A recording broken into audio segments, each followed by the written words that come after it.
আসসালামু আলাইকুম। ঢাকা কলেজের একাদশ শ্রেণী মানবিক শাখার শিক্ষার্থীরা, আজকে তোমাদেরকে পরিণীতি ক্লাসে তোমাদেরকে শুভেচ্ছা ও স্বাগতম। আশা করি তোমরা যেখানে অবস্থান করছো সবাই ভালো আছো, সবাই স্বাস্থ্যবিধি মেনে চলছো। আমি নওশিন তাহসিন, প্রভাষক, রাষ্ট্রবিজ্ঞান, ঢাকা কলেজ, ঢাকা। আজকে তোমাদের সাথে আমি পরিণীতির প্রথম পত্র নিয়ে তোমাদের সাথে আজকে আমি আলোচনা করব। আজকে তোমাদের সাথে একটি নতুন অধ্যায় আমি শুরু করব, সেটি হলো সপ্তম অধ্যায়।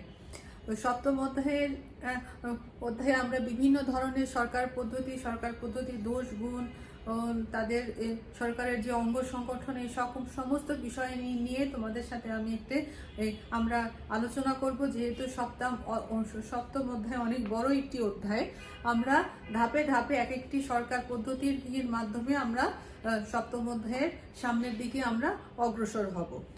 তো আজকে আর কথা না বাড়িয়ে চলো আমরা আমাদের ক্লাসে ফিরে যাই। সপ্তম অধ্যায় আমরা আজকে শুরু করি। একটি নির্দিষ্ট ভূখণ্ডের মধ্যে বা একটি রাষ্ট্রের, একটি স্বাধীন সার্বভৌম রাষ্ট্রের মধ্যে যতগুলো প্রতিষ্ঠান আছে, তার মধ্যে রাষ্ট্র এবং সবচেয়ে বড় যে প্রতিষ্ঠানটি সেটি হলো রাষ্ট্র। রাষ্ট্র একটি ভৌগোলিক বা আমরা যদি প্রতিষ্ঠান হিসেবে তাকে আমরা ধরে নিই, তাহলে আমরা বলবো যে রাষ্ট্র হচ্ছে সবচেয়ে বড় একটি ভৌগোলিক প্রতিষ্ঠান। রাষ্ট্র হলো পরিবারের একটি সম্প্রসারিত রূপ। আমরা পরিবার অর্থে আমরা ক্ষুদ্রতর যে একটি সংগঠন সেটি আমরা বুঝে থাকি। যেমন আমাদের প্রত্যেকেরই একটি নিজস্ব পরিবার আছে, কিন্তু যদি আমরা রাষ্ট্রকে নিয়ে আমরা ভাবি, তাহলে আমরা বলবো যে আমরা একটি বড় পরিবারের কিন্তু সবাই সদস্য। এবং এই ক্ষেত্রে কিন্তু ধনী দরিদ্র, হিন্দু মুসলমান খ্রিস্টান কোনো সম্প্রদায়ের মধ্যে কিন্তু ভেদাভেদ নেই, বরং রাষ্ট্র নিজেই সবচেয়ে বড় একটি পরিবার। তো আমরা জানি যে জনসমষ্টি, নির্দিষ্ট ভূখণ্ড, সুসংগঠিত সরকার এবং সার্বভৌমত্ব, এই চারটি উপাদান নিয়েই কিন্তু রাষ্ট্র গঠিত হয়। এবং এই চারটি উপাদানের মধ্যে কিন্তু সরকার আমরা বলবো যে তৃতীয় এবং সকল ক্ষেত্রে একটি গুরুত্বপূর্ণ একটি প্রতিষ্ঠান। কারণ প্রাচীনকাল থেকে এখন পর্যন্ত বিভিন্ন ধরনের সরকারের রূপ এবং তার পদ্ধতি আমরা দেখতে পাই। সরকারকে যদি আমরা একটি রাজনৈতিক প্রতিষ্ঠান এবং আমরা রাষ্ট্রকে একটি মুখপাত্র হিসেবে আমরা ধরে নিই, তো সংকীর্ণ অর্থে সরকার বলতে আমরা বুঝে থাকি আইন, শাসন এবং বিচার বিভাগের সমন্বয়ে যে একটি রূপ, এটিকে আমরা সংকীর্ণ অর্থে বা ছোট অর্থে আমরা সরকার হিসেবে আমরা বলে থাকি। কিন্তু ব্যাপক অর্থে সরকার বলতে রাষ্ট্রের সকল নাগরিককে বোঝানো হয়। কারণ একটি রাষ্ট্রের সরকার পদ্ধতিটি সাধারণত একটি দেশের নাগরিকগণই আসলে নির্ধারণ করে থাকে। কেননা সরকার গঠিত হয় হচ্ছে নাগরিকদের সম্মতির উপরে ভিত্তি করে কিন্তু সরকার গঠিত হয়। এজন্য গণতান্ত্রিক রাষ্ট্রের নাগরিকগণ তাদের ভোটাধিকার প্রয়োগের মাধ্যমে সরকারের পট পরিবর্তন বা তাদের রূপ পরিবর্তন করে থাকে। এবং রাষ্ট্রের সর্বময় ক্ষমতা বা চূড়ান্ত ক্ষমতা কিন্তু সরকারের মাধ্যমেই কিন্তু প্রকাশিত হয়। এজন্য রাষ্ট্রভেদে আমরা সরকারের রূপও আমরা বিভিন্ন রকমের দেখে থাকি বা আমরা আলাদা আলাদা দেখে থাকি।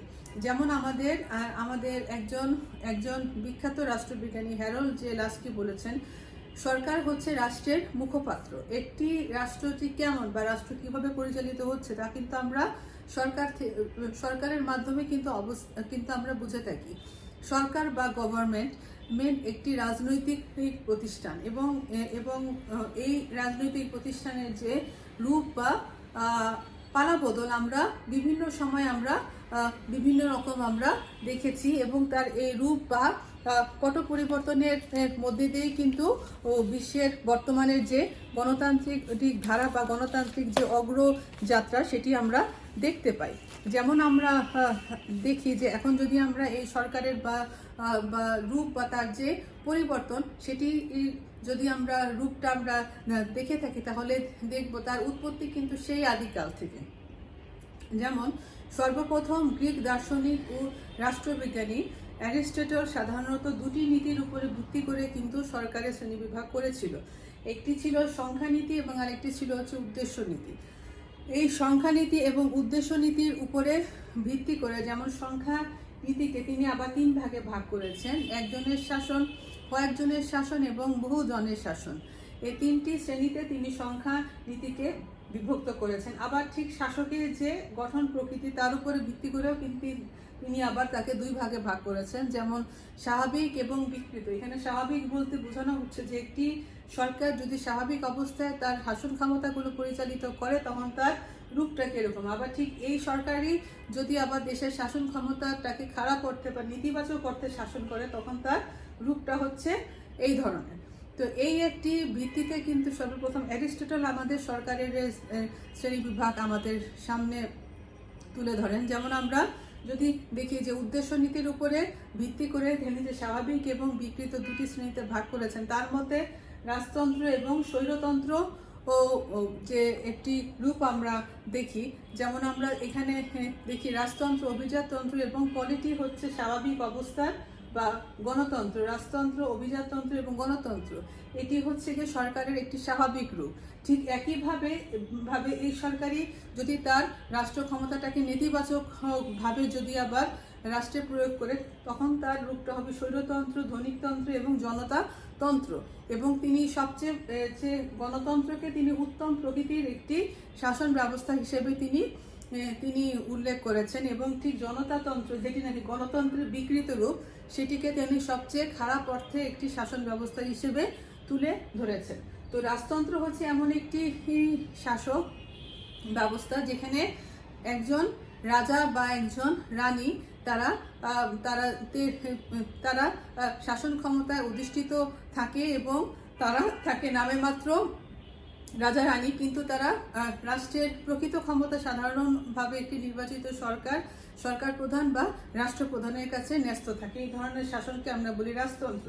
স্বৈরতন্ত্র বলতে আমরা এখানে বুঝে থাকি যে একজন শাসক যখন তার নিজের খেয়াল খুশি মতো ও যখন দেশের শাসন ক্ষমতাটা পরিচালিত করে থাকে এবং তার যেভাবে ইচ্ছা সেভাবে যখন জনগণকে পরিচালিত করে, তখনই আমরা বলবো যে তার শাসনটা হলো স্বৈরতন্ত্রের নামান্তর। এরপর আমরা দেখি হচ্ছে অভিজাততন্ত্র, যখন মুষ্টিমেয় ব্যক্তি দ্বারা দেশের শাসন ক্ষমতাটা পরিচালিত হয়। এর ইংরেজি অর্থটা আমরা বলে থাকি হচ্ছে অ্যারিস্টোক্রেসি। এবং একটি নগর রাষ্ট্রের শাসন রাজার পরিবর্তে একটি শাসক শ্রেণীর হাতেই কিন্তু ক্ষমতা থাকে। এবং এই যে যারা অভিজাততন্ত্রের যারা সদস্য হবে তারা কিন্তু উত্তরাধিকার সূত্রেই তারা নির্ধারিত হয়।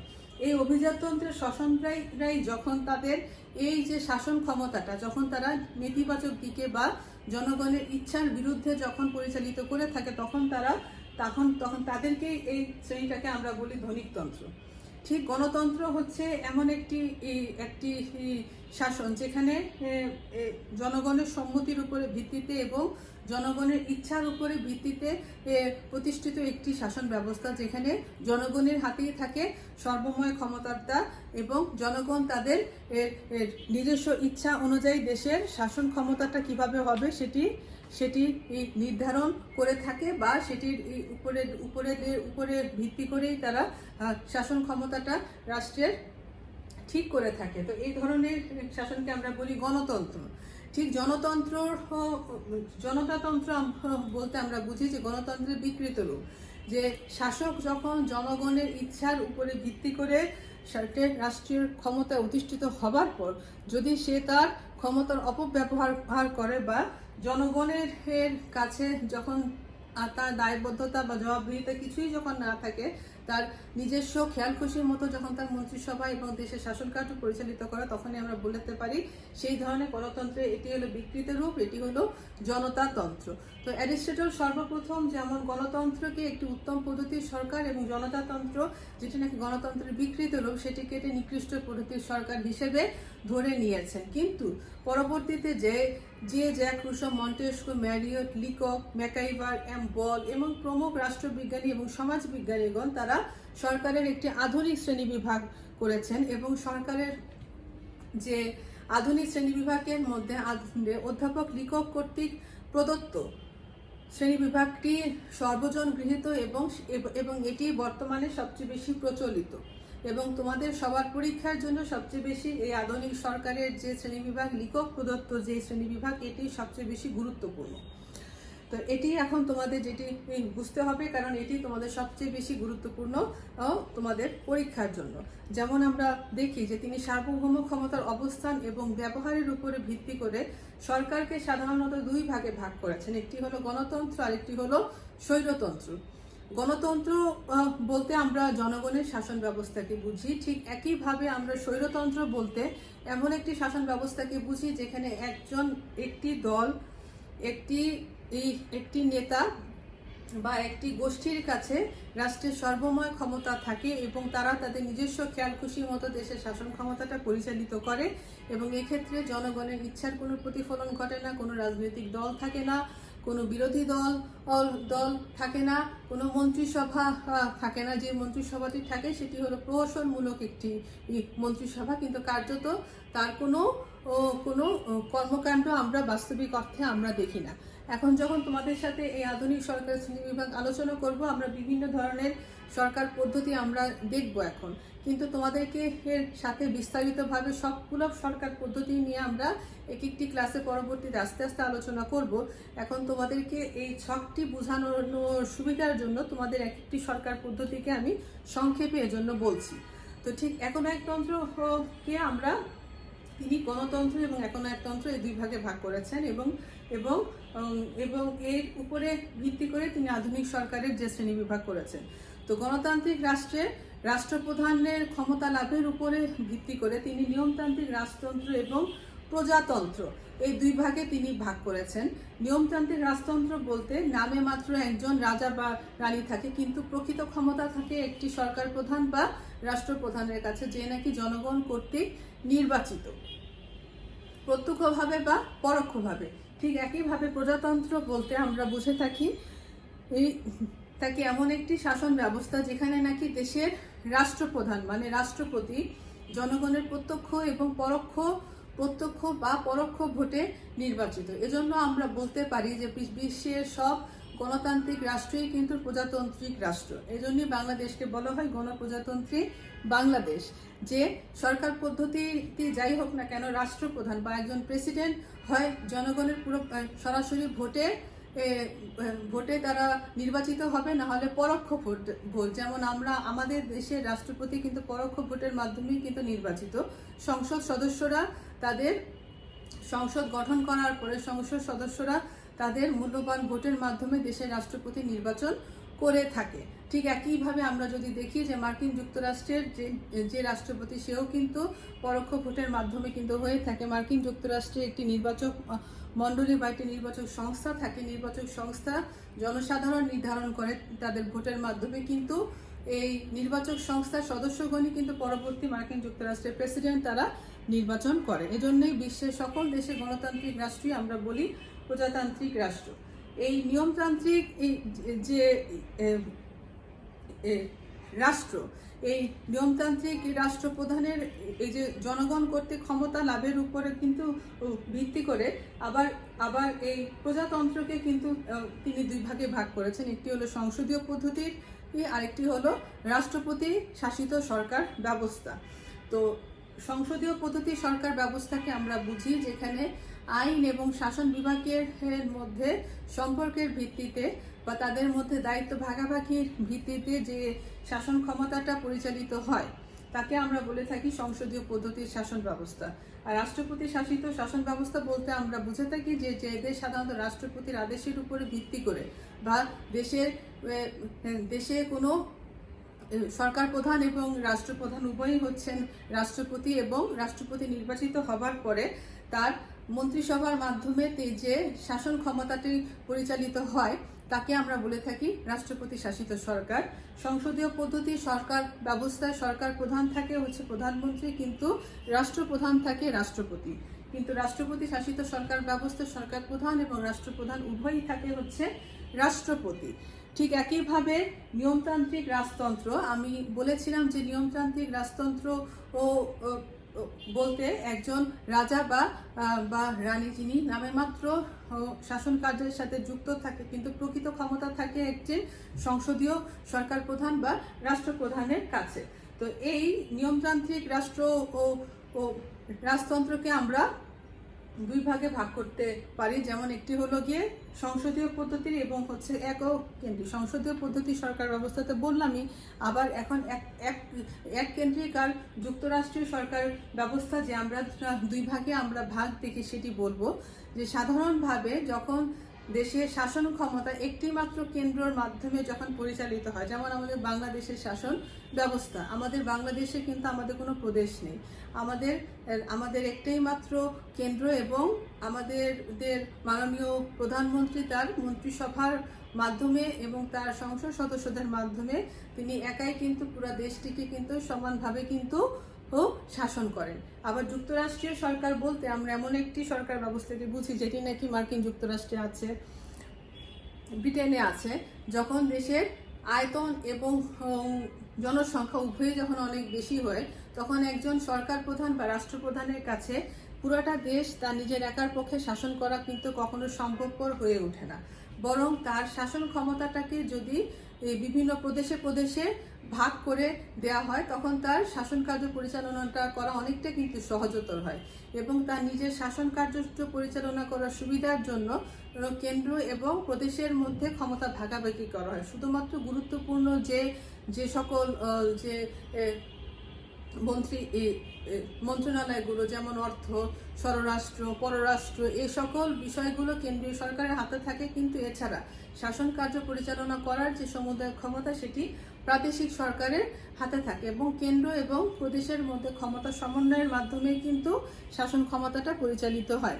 এই সকল বিষয় সম্পর্কে আরো যখন পরবর্তী ক্লাসে তোমাদের সাথে যখন এক একটি সরকার পদ্ধতি সম্বন্ধে যখন বিস্তারিত আলোচনা করব, তখন তোমরা এই বিষয়টি আরো ভালোভাবে বুঝবে।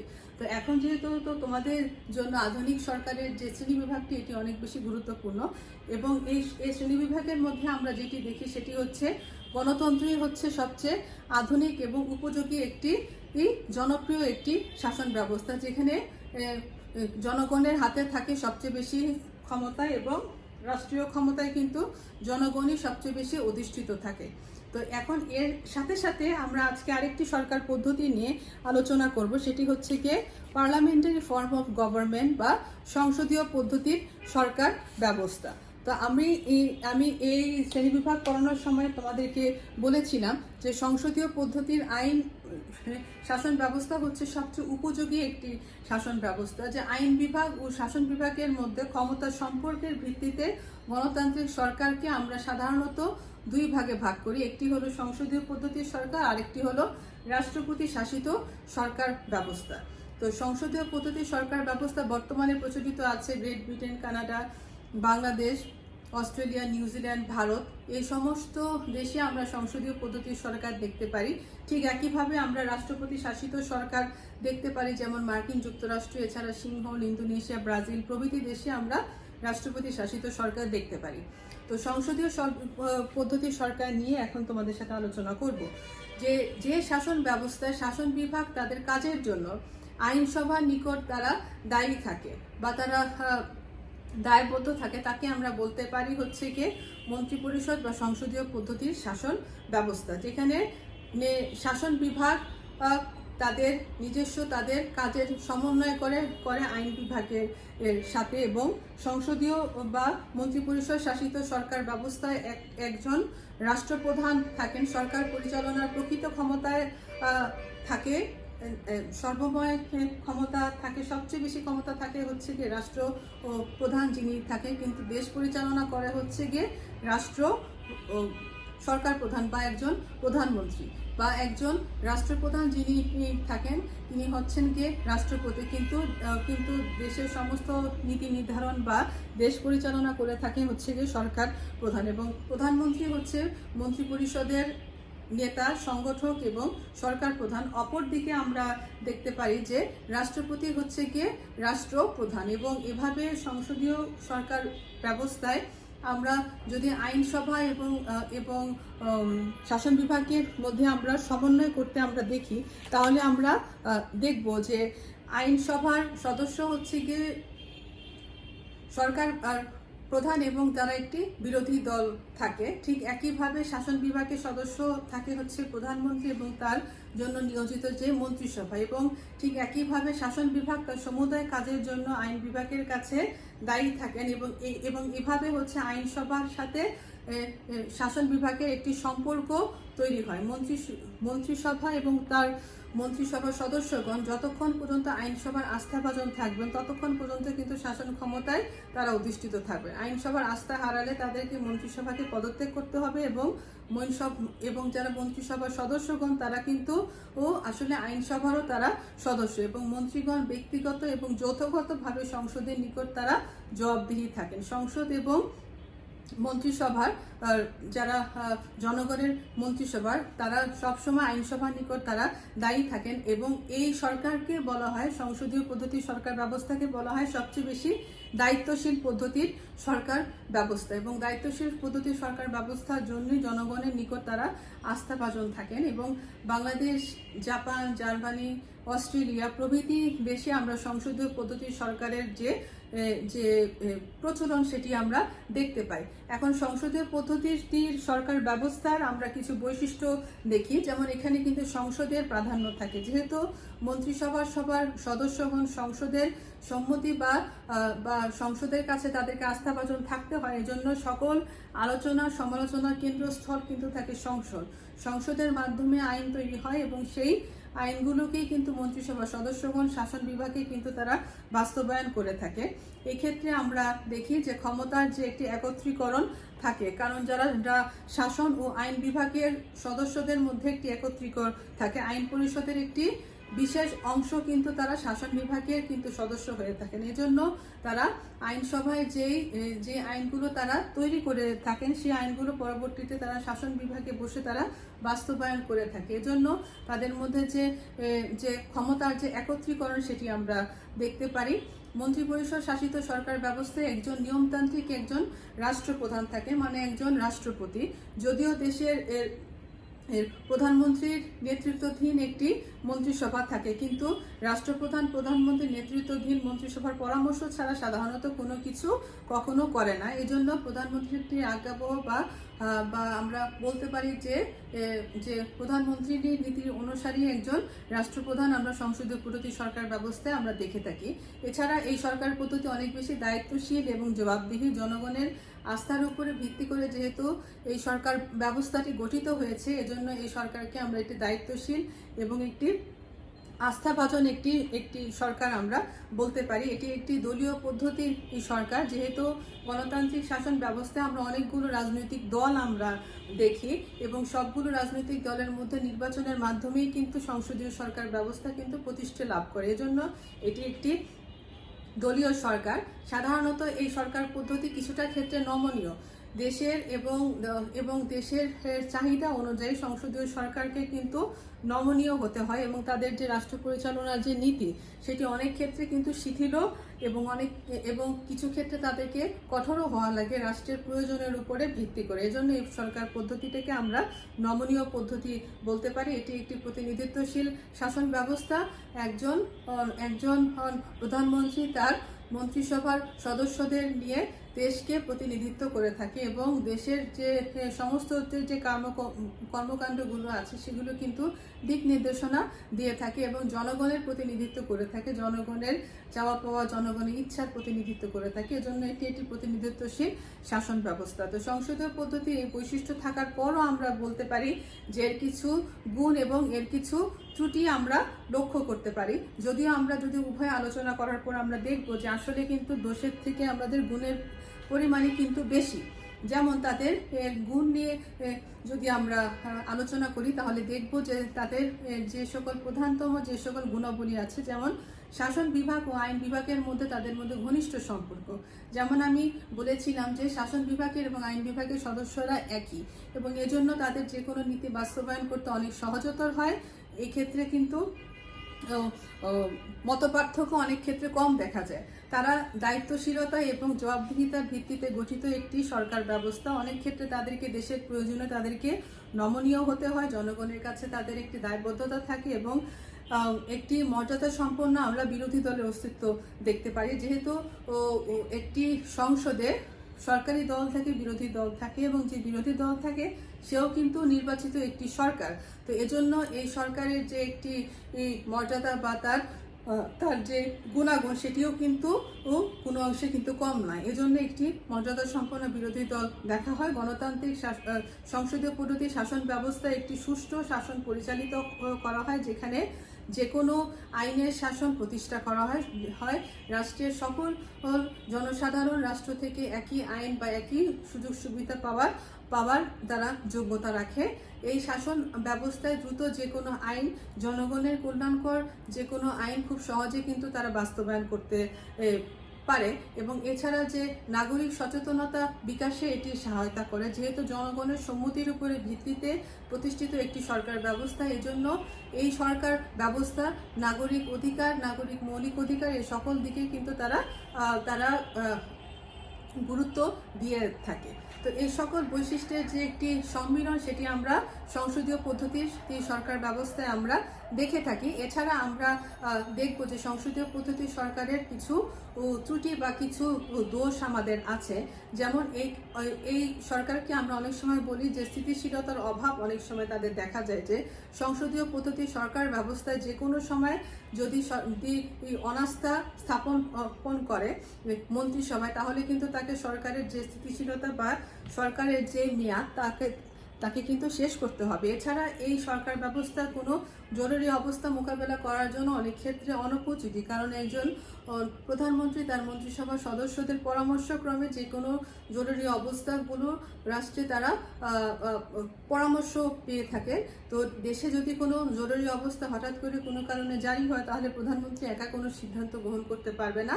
তাকে তার মন্ত্রিসভার সদস্যদের এবং তার উপদেষ্টার সাথে পরামর্শক্রমে ওই অবস্থার মোকাবেলা করার জন্য যথোপযুক্ত ব্যবস্থা গ্রহণ করতে হবে। এজন্য এটি একটি সময় সাপেক্ষ বিষয়। তো অনেক ক্ষেত্রে দেখা যায় যে সংসদীয় পদ্ধতি সরকার ব্যবস্থা যেহেতু দলীয় পদ্ধতির একটি সরকারের কাজ, এজন্য অনেক সময় তারা জাতীয় স্বার্থকে উপেক্ষা করে তাদের নিজস্ব ক্ষুদ্র স্বার্থকে অনেক সময় তারা গুরুত্ব দিয়ে থাকে। এজন্য দেখা যায় যে রাষ্ট্রে অনেক সময় দুর্নীতি দেখা যায়। এছাড়া যারা মন্ত্রী পরিষদের যে একনায়কত্ব আমরা দেখতে পাই, যে দলীয় শৃঙ্খলার কারণে আইনসভার যে সার্বভৌমত্ব অনেক সময় প্রতিষ্ঠিত হয় না, এবং মন্ত্রীদের নিজস্বদের তাদের একটি ব্যক্তিত্বের মধ্যে আমরা অনেক সময় যে সর্বা একটি মনোভাব সেটি অনেক সময় দেখতে পারি। এছাড়া এই পদ্ধতি অনেক সময় যুক্তফ্রন্ট গঠনের ক্ষেত্রে ঝুঁকি প্রদান করে। যেমন আমরা দেখি যে এই সরকার সাধারণত কোয়ালিশন সরকার গঠনের ক্ষেত্রে উপযোগী না। কোয়ালিশন সরকার বলতে আমরা এমন একটি সরকার ব্যবস্থাকে বুঝি যখন দেশের যে রাজনৈতিক দলগুলো আছে, কোনো রাজনৈতিক দল যদি